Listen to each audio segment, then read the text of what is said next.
Hi everyone, আজকে সকালে দেখলাম মেয়ে কতগুলো পমপম বল বাড়িতে ঘোরাফেরা করছে। তো বাজারে গেছিলাম, বাজারে গিয়েও দেখলাম বাজারটাও যেন কেমন পমপম করছে।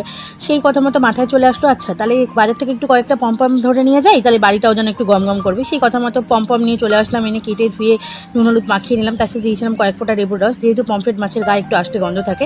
তারপরে কড়াইতে তেল দিয়ে পমফ্রেট মাছটাকে ভেজে নিয়েছিলাম। আলুগুলো লম্বা লম্বা করে কেটে সেটাও তেলে ভেজে উঠিয়ে রেখেছিলাম। তারপরে আমি কড়াইতে তেলে একটু দিয়ে দিলাম কালো জিরে, তারপরে দিয়ে দিলাম একটু দারচিনি আর একটা লবঙ্গ, তারপরে কুচানো পেঁয়াজ দিয়ে দিলাম। পেঁয়াজটাকে একটু লাল লাল করে ভাজার পরে আমি কিছুটা পেঁয়াজ আর টমেটো একটু পেস্ট করে রেখেছিলাম, সেটা দিয়ে দিলাম। তারপরে একটু সামান্য একটু আদা একটু রসুন দিয়ে দিয়েছিলাম। তারপরে আমি আগের থেকে মশলাটা জলে গুলে রেখেছিলাম। মশলার মধ্যে ছিল একটুখানি হলুদ গুঁড়ো, লঙ্কার গুঁড়ো, জিরের গুঁড়ো আর একটু গরম মশলার গুঁড়ো, সেটা আমি জলে গুলে রেখেছিলাম, সেটা এবার দিয়ে দিলাম।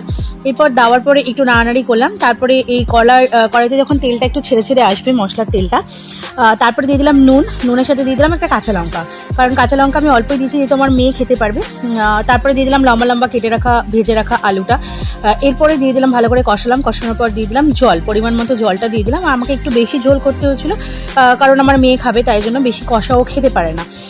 তো আপনারা পরিমাণ মতো জলটা দিয়ে দেবেন। দেওয়ার পরে আমি ঢাকা দিয়ে দিয়েছিলাম। এবার ফুটে যাওয়ার পরে আমি মাছগুলোকে দিয়ে দিলাম। আর পমফ্রেট মাছ যেহেতু নরম হয় সেহেতু একটু বেশি ফোটানো যায় না। তারপরে ফুটে যাওয়ার পরে আমি গরম মশলা দিয়ে নামিয়ে নিয়েছিলাম।